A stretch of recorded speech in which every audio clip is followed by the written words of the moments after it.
The false idol trap. Have you fallen into it? Do you even know that you're in it?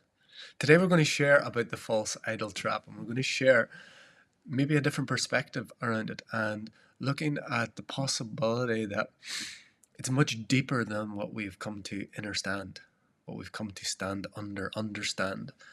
So the false idol trap that is coming today is this idea that anything that we place above ourselves or below ourselves. This is the, idols is usually seen as something that we put on a pedestal above ourselves. But anything that we put below ourselves, thereby putting ourselves above someone or something, is the trap. Both putting someone above you or putting someone or something below you is the false idol trap. Believing that you know something without a doubt, without a fact, is a false idol trap. Putting someone, an idea, an idol, a being, a master, a truth above you or below you is a false idol trap. All of these ways in which we make a false idol the goal, the grail, the what it is that we are here to discover or remember, rather than becoming the ideal. All the masters, all the prophets, all the saints, all the sages, they came to embody an ideal, never to become an idol. The philosophers, those who have brought great invention, those who have brought world-changing, life-changing ideas, never came to be idols. They came to embody an ideal to inspire us to embody that same ideal, not to idolize the idea, to embody the ideal. So the false idol trap is putting a person, a place, an idea, a concept above or below you. And anything that you place above or below you has to fail you, has to come back to trap you. Because if you've put an idea, an idol, a person, a guru, a belief system above you, it must fail you. It must come back to bite you. It will trap you. It will come back in a way that it will always level out. So anything that you put on a pedestal above you, an idol that you put above you, an idea that you put above you, a guru that you put above you, will always have to fall. It will always have to fail you so that it comes back to the center point, to the 0 point, to the I am, to the truth, that there is only one, there is only this, there is only I am.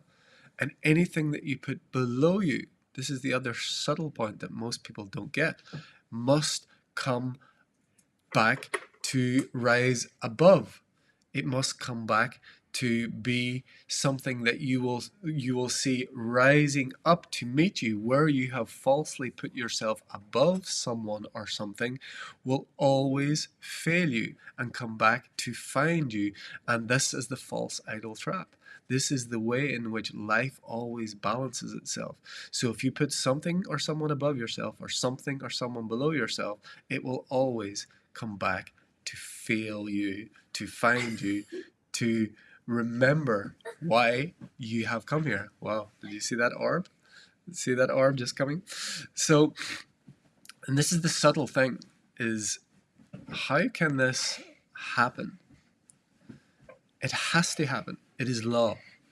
It is law if you put someone above you or someone below you. Because there is no above, there is no below, there is only what is. And what is always here as equality. Not equality. Equality is not because that word has been distorted. It's always one. There is always one. And it's only in the hierarchical, the duality-based realities that we have invented that higher or lower, or better or worse, them and us, above, below, exist. And it only exists within the mind of the false idol. It only exists. So if you put yourself as the false idol, you put yourself above someone else by putting that below you. You're more advanced, you're more awake, you're more intelligent, whatever it is.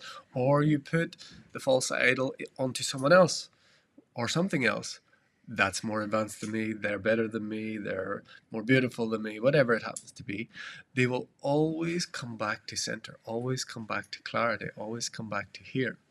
And so the subtle way of looking at this is, how do we subtly judge? How do we subtly place above and below ourselves people, places, ideas? And how do we idolize or put on a pedestal these things? Or how do we put ourselves indirectly on a pedestal above something else that's more awakened, that's more holy, whatever it happens to be? I'm just going to continue with this little one challenging me beautifully. And so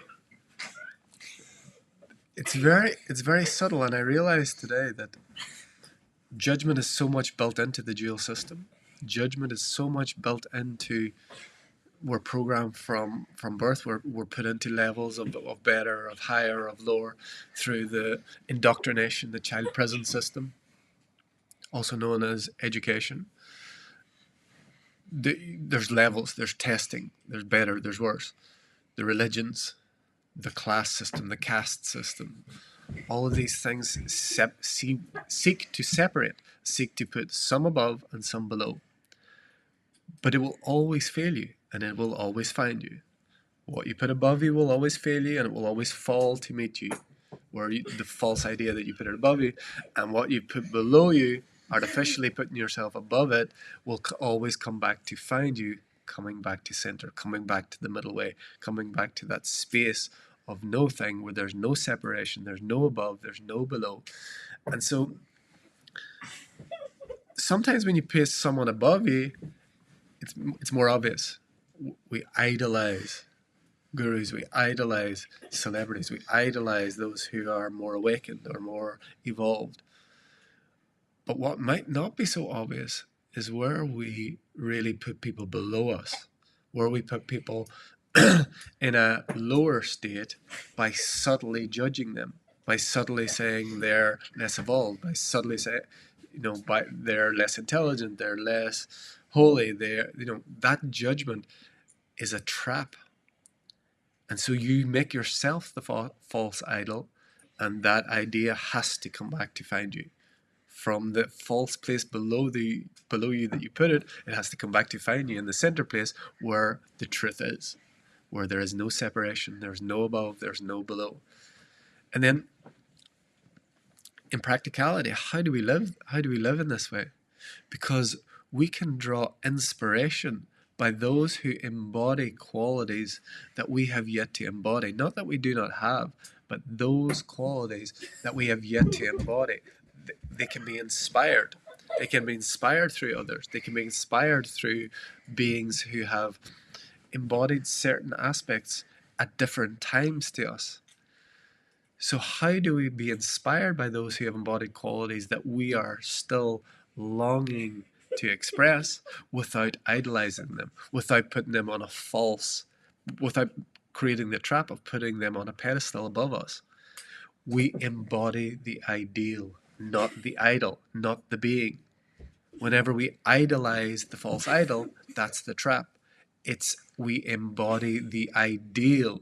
So the ideal is the embodiment of that quality, not the person, not the religion, not the idea, not the achievement. It's the embodiment of the ideal. And then on the flip side, the more subtle one, when we have artificially placed ourselves above someone and then put them below us, the trap that's coming back to find us, how do we subtly use what we have learned in our experience through life, through failing forward, through making mistakes? We have infinite takes. How do we continue to make that something that can evolve us by learning from our mistakes? Again, we embody the ideal of who we have become without judging who we were, by looking at someone who is less evolved, less intelligent, insert whatever the judgment may be that we have put. We embody the ideal of who we have become, while still accepting, loving, and honoring the journey that we have been on. If we judge our past through projecting onto another who was where we were, and now we say, I'm holier than thou, I am better than this, I'm more evolved, whatever it happens to be. We hold ourselves in this trap. We hold ourselves in this trap, and we are ultimately judging ourselves and projecting it onto another by artificially judging ourselves, and that is the trap that will find us. It will find us back where we are in the center place.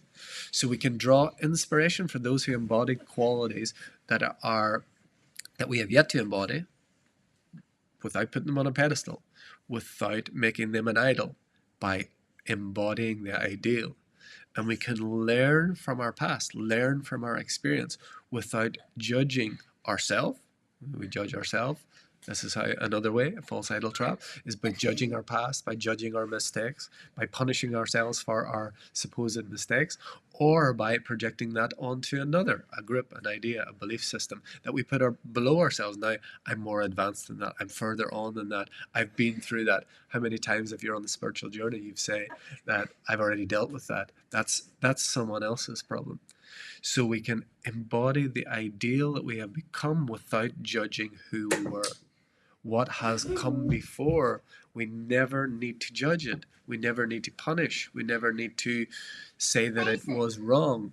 We only are called to embody what we are becoming, what we have become, without judgment of who we have been, what we have, and anyone or anything that still presents that expresses that shows that.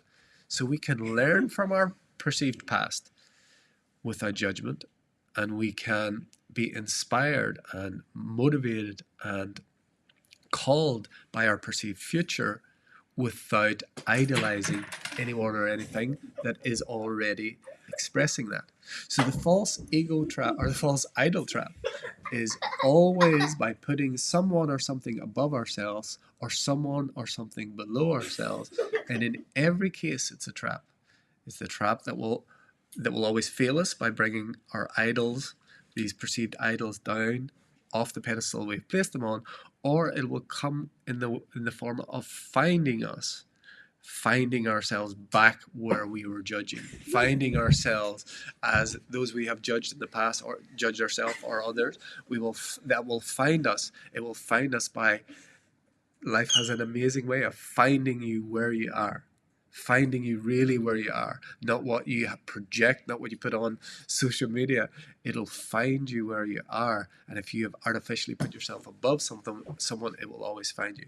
But if you accept and honor and celebrate and appreciate where you've come from, and everything that you have learned, and everything that you've remembered, and all that you have discovered through the recognition of human forgetting and remembering is the process and the point of this life, and using those who have embodied qualities that you have yet to embody, you escape this false idol trap. You no longer idolize a person, a place, an event, an idea, or you no longer judge yourself or a projected other that you have, where you have come from, the mistakes you have made, the mistakes. You will begin to open yourself up where there is no longer any, thou shalt have no false idols before me, before I am, before the I am that I am. So as we remember who we are, and as we transcend this idolization, as we recognize that thou shalt have no false idols before me, you will become what you always are, what we always are, what we have always been, is the I am, that has no higher, that has no lower, that cannot put anything on a pedestal, that cannot judge or put anyone or anything below itself, for there is only one. So this trap is very subtle. This trap is rife. And this trap, this false idol trap, is programmed into every one of us. Well, maybe not every one of us, but the majority in this dual-based system, in the education system, the false education system, the false light system, the hierarchical spiritual systems, the hierarchical religious cults. All of these things have built into judgment, have higher and lower, the chosen, the not chosen, the remembering, the forgetting. All of these things have subtly or not so subtly built in hierarchical systems of better and worse. So allow yourself to transcend this trap by recognizing there is no above, there is no below, there is no better, there is no more or less. There is simply this empty space in the middle of perception, of awareness, of knowing, and we get to choose how we experience that. So I'd love to hear from you in the comments. When you watch this video, have you found yourself falling into this false idol trap? Have you idolized those you've placed above you and they've had to fall to meet you where you are? Or are you continuing to put yourself above other people and other things, and that's come to find you, and you weren't as advanced as you thought? You weren't as far on as you thought, because it's come to find you where you are, and where you are is always here in this empty space where there is no better or worse, there is no higher or lower, there is only what is.